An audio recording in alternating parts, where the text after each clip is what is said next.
السلام علیکم، تاک نیوز میں خوش آمدید۔ پنجاب پولیس ڈیرہ غازی خان نے ایک بار پھر خارجی دہشت گردوں کے عزائم خاک میں ملا دیے۔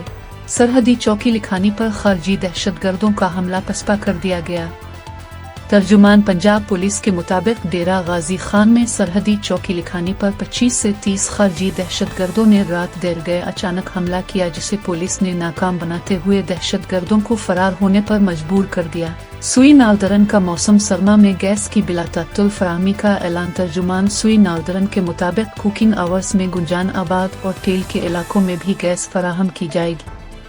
سانحہ 9 مئی جناح ہاؤس کے قریب چوک میں پولیس کی گاڑیاں جلانے کے 2 مقدمات میں ڈاکٹر یاسمین راشد کی بعد از گرفتاری ضمانت پر سماعت 10 دسمبر تک ملتوی کر دی گئی۔ سٹاک مارکیٹ میں زبردست تیزی، 100 انڈیکس میں بڑا اضافہ، 98,000 کی حد عبور۔